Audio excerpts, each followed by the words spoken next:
This is a question for Julia, Ooh, but I okay. think it's a question for both of you. I'm just I'm gonna sip Lisa my from New water. Hampshire. I'd like to know if hypnosis is the only way one can discover their own past lives. It's no, absolutely not. It's one of Over. the best ways. I know she's like, especially QHHT, you're going to get right to the life that matters to this life, it's most appropriate to see that has relevant information for this life. There are a lot of different hypnosis methods that just take you to past lives. That's fine. That's fine. Many people, you can, just do it spontaneously. They can see a life. Sometimes they come up in meditation. So if you're going deep enough and you're able to allow the information to come in. See, the biggest thing is allowing the information in. Our conscious minds are so active that they tend to kind of stop things that maybe it doesn't understand or whatever and just rationalizes it out. And that's where hypnosis kind of helps calm that part of our mind down so that we can allow this information in. So that's why hypnosis is so beneficial and good for that. But there are lots of different ways, probably. But hypnosis, in my opinion, hypnosis and QHHT is the best. What do you feel like on that, Tracy?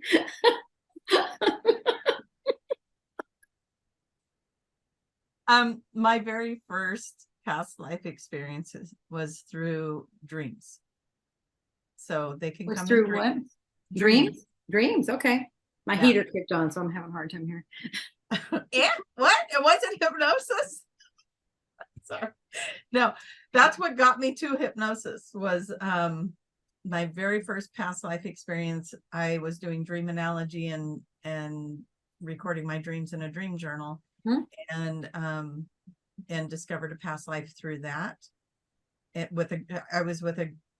There was three of us that would get together once a week and we would talk about our dream journals and what were our dreams and we'd analyze them. And it was a lot of fun. And then why one of them was analyzing, she goes, I think this was a past life. And she went, blah, blah, blah, blah, blah, blah. And I went,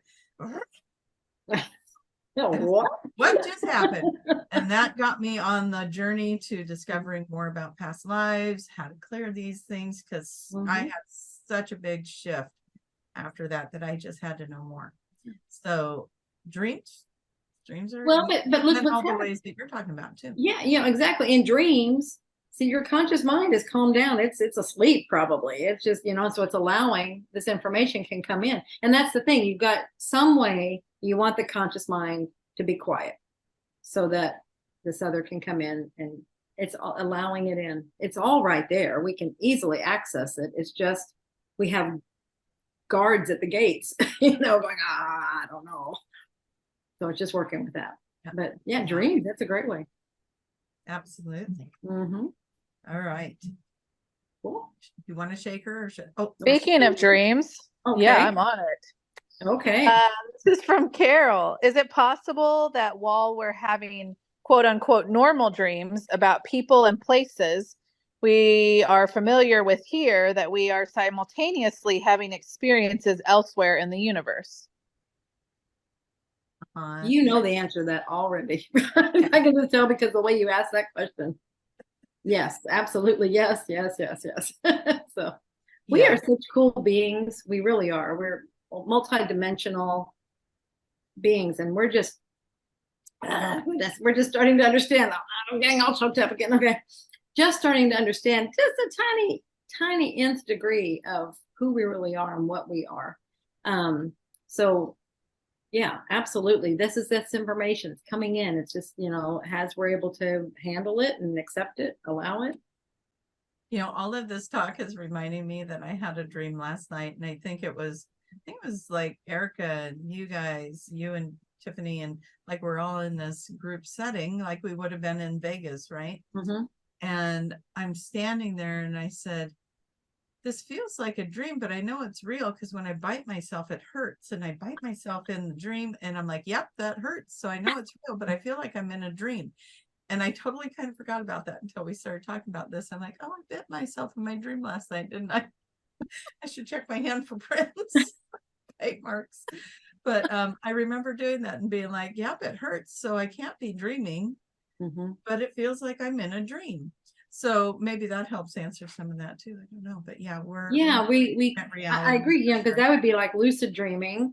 And then you have, I don't doubt it a bit, we can have dreaming going on and then lucid dreaming going on and then other things happening at the same, because we're off in all these different dimensions and directions. And that just when you get in there, start analyzing though, see, that's the conscious mind coming in. And if you do it very much, then you'll wake up, because that's what the conscious mind does. It pulls you forward. So you will, so it's like if you can kind of start analyzing without waking up, too much, because you don't want too much analyzing going, because then it starts criticizing and it shuts it down.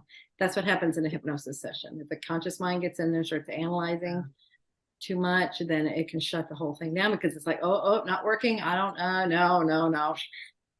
And it was doing fine. The moral of that story, it was always doing fine. Always. Yeah. All right. Rattle, rattle, shake, shake. Let's just keep the dreams going. Okay. Why would you dream of people often when you haven't seen them for years? There's so many different directions on that. You have a lot of good stuff on dreams, but that is a good question, because it makes you start thinking about them again. And it's like, whoa, is there something I'm supposed to be, what is it about that person? So we tend to go back to that.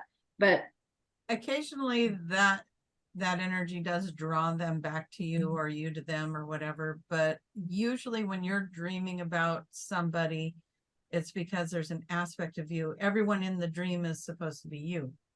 And it's a version of you. So you dream of your grandfather or a relative or a friend. It's what is that person mirroring to you about you?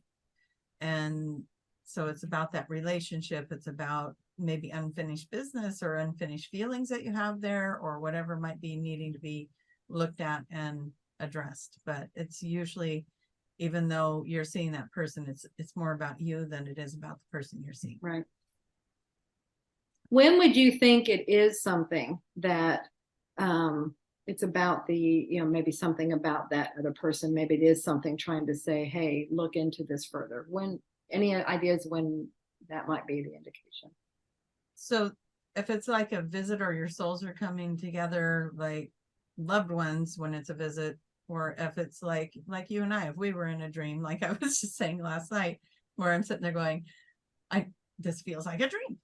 But I would say there's a chance that when it's more surreal like that, more like I can remember the color of the carpet, the smells in the air, like the tiny little details, then you are either probably astro traveling together or getting a visit from a loved one that's crossed over. Those are more of the visits or actual soul interactions. And if it's just, hey, I had a dream the other night that I was riding in a car and my old friend Tom was in the car with me, then that's more for you to look at what still is there, or what did that person mean to you? What was the reflection of it? So I'm getting, as you're saying that, I'm getting like there can be, and this kind of goes with that person's question, an overlayment as well. So you might have both of them going on, it can be representing this one, but it can also be representing, actual something. So it's like utilizing this opportunity to get. And the biggest question, you could get out every book in the world, but what did it mean to you? Exactly. Yes. Yeah. Trust your gut. Yeah. Trust yourself to have the answers.